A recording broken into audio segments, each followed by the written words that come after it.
What's going down, fight fans? This is Spaniard, Northwest Fight Scene. I'm sitting here with Tough 14 semifinalist Bryan Caraway.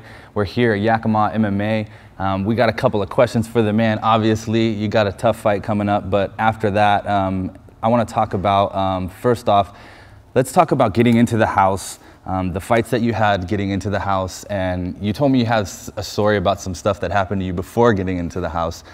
Tell me what that was. Yeah, man, it was a pretty crazy story that I had going into the house. Back when I was in college, I had a fast car, and parents, don't buy your kids a fast car when you're young, or don't let them buy a fast car. Racked up a bunch of speeding tickets, and I ended up losing my license. And one day I was late for a test, or my anatomy physiology 2 final, and I slept in studying for like an extra half hour, so I ended up driving to class, got in a little fender bender, got in a bunch of trouble, so kind of avoided it, didn't have enough money, and you know, was just young and irresponsible, didn't take care of it. So the show says, hey man, you got to take care of this stuff if you want to get on the show. So you know, never been in trouble in my life, so that was a little reason why I was kind of nervous to take care of it. Went back, they knew they had me under the thumb there in Ellensburg, and they said, hey, pay a bunch of money to take care of all these bills and be free and clear, or you know, serve time to make up for the difference. So unfortunately, I had to serve time. Never been in trouble in my life, and I had to do 21 days in jail. Got out the day before I flew out for the Ultimate Fighter tryout. So got out, flew to Sacramento, packed my bags, flew to the show the next day, weighed in, and fought the following day. So it was pretty crazy, not having a training camp or any proper nutrition or anything like that, and just the whole mentality was pretty crazy. Now, before your first fight, I mean, what's going through your mind? I mean, that's got to be pretty intense. I mean, knowing that you didn't have the proper preparation and you were fighting a really tough guy. Talk about the fight and what was going through your head. Yeah, you know, some of the top guys that came out of the show was myself. I fought in the WC, Micah Miller, a WC veteran, Eric Marriott, who fought in Bellator, and I believe Dream, and his record was 20-4. And I just knew I had a feeling I was going to draw one of those 2 guys to get in the house, and sure enough, I end up matching me up with Eric Marriott. And you know, usually I get so nervous before my fights, I throw up. But this was the first fight in my whole career. I had 30 MMA fights prior to this. It was my first MMA fight I didn't throw up. And I think not being prepared actually made me almost less nervous, because when I get really prepared, I put so much pressure on myself. I kind of have a performance anxiety because I hold myself to such a high standard. But coming in there, knowing I didn't have a training camp, I'm not the best prepared, I just said, you know what, screw it, I'm just going to go out there and fight. I mean, I'm fighting a tough guy. There's nothing to be nervous about. Like, you know, I'm just going to go out there and do my best. And I came out there and was able to put on a grappling clinic on him and control the whole fight and get the win and get in the house, which is probably one of the best feelings of my life. Now, talk about the experience getting into the house, first going in there, and what that was like.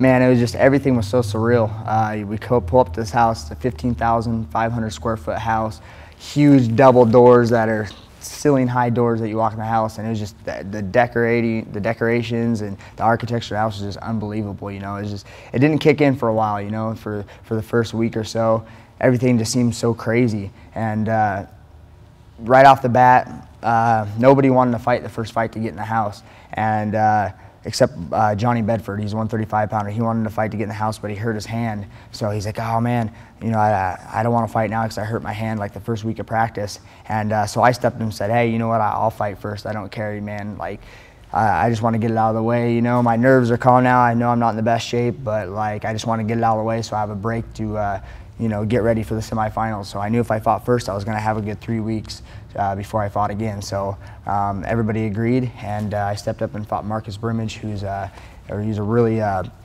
big black guy, great boxing, good takedown defense from American Top Team. Had beat a couple UFC veterans already prior to coming into the show, and you know, I just worked the same game plan. He was a striking guy, and you know, he didn't have as high levels grappling as I do, so that's why I took the fight. You know, it's smart game plans. It had nothing to do with, I mean, you know, I have great boxing and great kickboxing as well, but you know, I like to consider myself an intelligent fighter, so I'm going to take the fight where it benefits me the most. So kindly, after I fought that first fight, already being in the house, that's when kind of things started settling in. Like, holy shit, man, this is crazy. I'm on the Ultimate Fighter show. I remember watching this back in 2005 before the UFC had 145 or 135.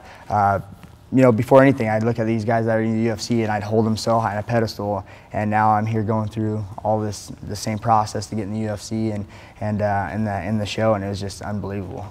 Now, some fighters, you know, they can't take the pressure. The camera's on you all the time, in the bathroom, in the kitchen, everywhere they go, dealing with that TV type exposure, you know, and then also the fact that you can't talk to family, you can't do things, you can't go anywhere. How did you deal with that? You know, the cameras wasn't too bad for me. All that, it was kind of fun. But what did get annoying is every once in a while when there would be something that was more emotional, you'd see one of the other guys, if they lost or something came up, the camera would immediately be right in your face. So it got a little annoying here and there. But definitely the hardest part for me was, you know, there's no letters, there was no writing letters, receiving letters. They wouldn't even let you have books in the house. You weren't allowed to bring a book to read. They didn't want you to be absorbed at all. They wanted you to get so bored. Basically, you create a game up, you cause drama, you do a prank, you do something. So that was really tough, having no outside contact, no phone calls, no internet, being completely isolated. You know, that was really tough for me after a while, not having my support system, you know, not having people to get me ready to fight that I know, that knows my style. Yeah, that was hard for me. But the cameras and stuff, you know, pretty soon you forget about them, kind of. Now, talk about the coaches. What's your opinion on the coaches? You know, I kind of knew Mayhem before I got on the show. I ran into him, you know, here and there. I ran into him at the MMA Awards in Vegas and a couple other times.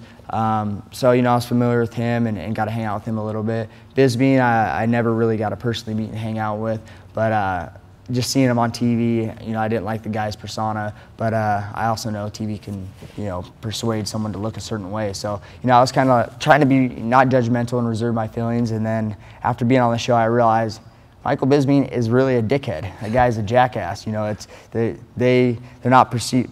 You know, his persona is not, you know, that he's just a dickhead and really he's a nice guy. You know, he really is a dickhead. You know, if he likes you and you're on his side, then he'll treat you good and he's a nice guy. But if not, he's just an asshole to everybody. You know, so you know.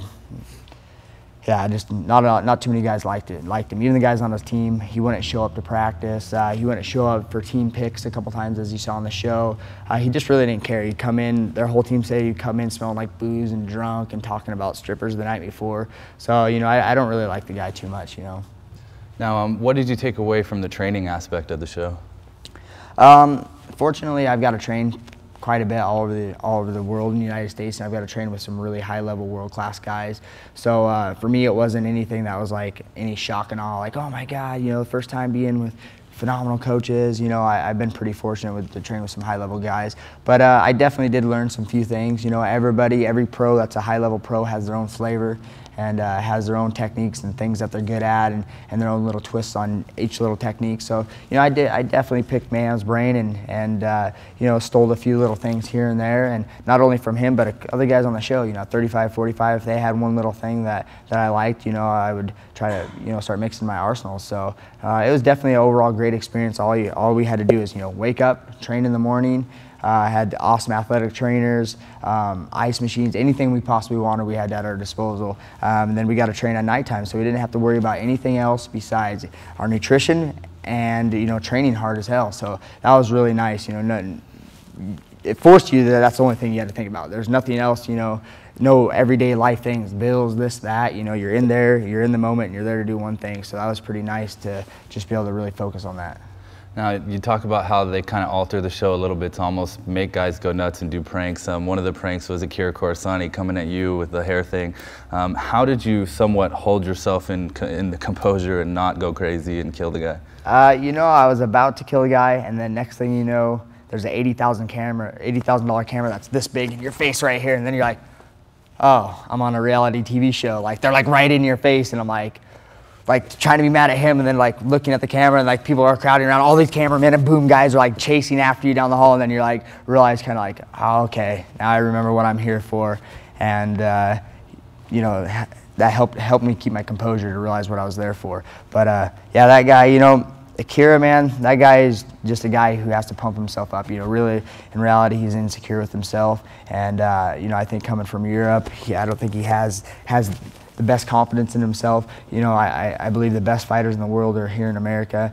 You see it on the show, Paul McVeigh was the #1 ranked 135-pounder in Europe for the last 5 years, dominated Europe. And he came over and lost to the green-haired kid, Louis Guignon. Lost to him, that guy's relatively a nobody in the United States, and he beat the shit out of McVeigh. So, and then he didn't even win his first quarterfinals fight in the house. He lost to Dustin Pegg. So, I just think Akira has to pump himself up. He's one of those guys who has to talk crap, pump himself up. He has to talk himself into being good. And at times, the guy was funny. The house would get hella bored, and he would crack some funny jokes and do some funny stuff. And he did make it lighthearted in certain times, but at other times it'd just be overbearing.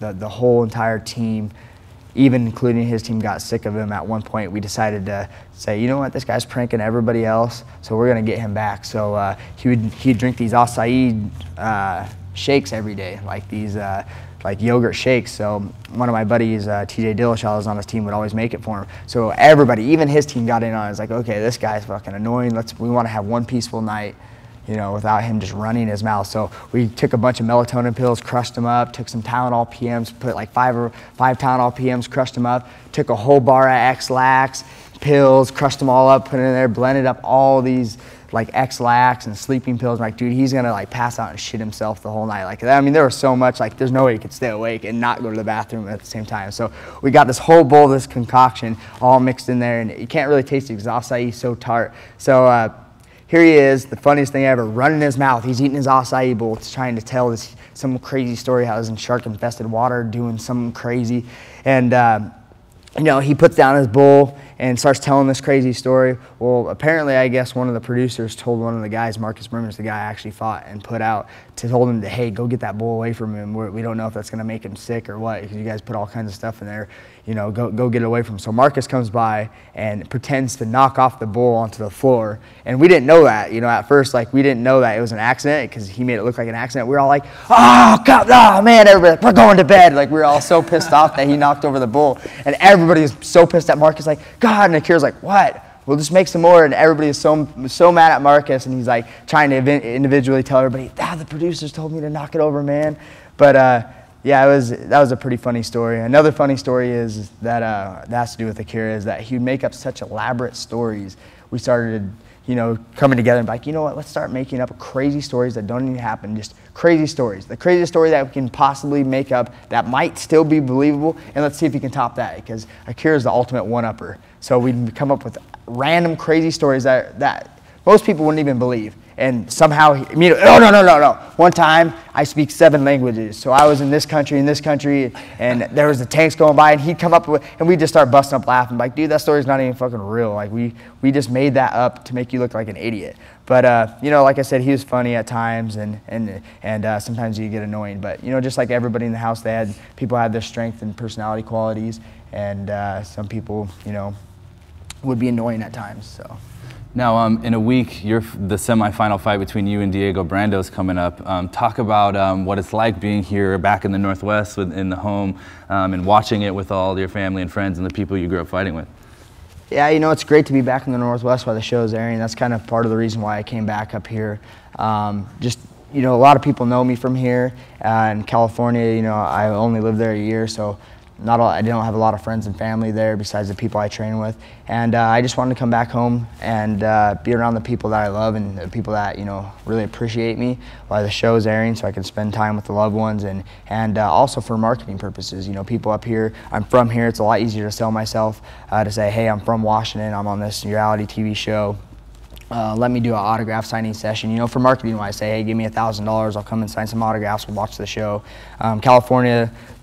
If I did that, there's so many high-level, Class A level fighters down there, they're like, whatever. In the Northwest, it's kind of a lot bigger deal. So that was another reason, so business stuff and to be with the family. But it's definitely nice to be back home and to be around everybody I know, and it feels good. Another person that's back home is now Strikeforce champion Miesha Tate, your girl. What's it like to be a fighter couple? There's got to be some ins and outs, so definitely maybe when you're cutting weight. If so, who sleeps on the couch, you or Miesha? It's pretty good. We actually have a pretty good system down. Just like any couples, you bicker and you'll fight at certain times. But for the most part, we have a great relationship. We work really well together in our sport. Like you said, sometimes when I'm grumpy, cutting weight, or training really hard, my body's beat up, she knows what I'm going through. You know, she's been there. She knows what cutting weight feels like. She knows what, you know, getting beat up every day and going through your training camp and getting ready for a fight. She knows how that is, so she can just take it with a grain of salt. As you know, other girlfriends that I've seen with other guys, they don't understand that. You know, they get really upset. Or the fact that we're at the gym all the time. Other girls like, oh, you're at the gym all the time, you know, this and that. Well, she's right there next to me, you know, I mean, training and pushing with me. So that's really nice, is to be both high-level athletes that know how to push each other. We know what hard work is. You know, when I'm on my diet, it's easy for her to help me be on my diet because she has to eat clean as well. So it's not like somebody constantly trying to drag you away, like, oh, I want to eat this kind of food, and you're trying to do your own thing. We're both on the same page. Now that being said, since Misha is a professional mixed martial artist, and you have to be really mentally tough to be a fighter, and so at times like that, her stubbornness does come through, and I'm a stubborn person too. We're both Leos, so we're both really stubborn people. So sometimes, like when she gets her own mindset and I get my own mindset, we'll be like clashing heads. But you know, we've been together for 5 years, so we figured out a way to make it work. But yeah, she's, I think girls are a little bit more scandalous, a little bit more sneaky, you know, than guys. I'll just like, oh, okay, I'll wait until you're in practice, and I'll catch you with the body shot, or I'll just be extra rough on you. And she's like, oh, okay. How about just when I make your food for dinner tonight, I put some X-Lax or something in that. Girl's a little bit more crafty with that kind of stuff. So no, nothing's been too crazy like that. But no, it's a great relationship, you know. That's awesome. Well, hey, I appreciate you taking the time to sit down and talk with Northwest Fight Scene. Anybody you'd like to give a shout out to, a thanks to, any sponsors? Yeah, you know, first I'd like to just thank God. I'd like to thank my family and my mom for pushing me to get in wrestling when I was at a young age. She's been there my whole life, just pushing me through wrestling, pushing me through sports. I'd like to thank my brother, just my whole entire family for supporting me, and no matter what decisions I make, whether they're good or bad. I'd like to thank my girlfriend, Misha Tate, for always being there and supporting me and taking care of my crap and getting me ready for fights. I'd like to thank Yakima Mixed Martial Arts, Rich Guerin, Julie Guerin, Yakima, Victory Athletics, Dennis Hallman, and last but not least, Northwest Fight Scene. Awesome. Well, you heard it here. Tough 14 semifinalist Bryan Caraway, Spaniard, mwfightscene.com. Thanks, guys.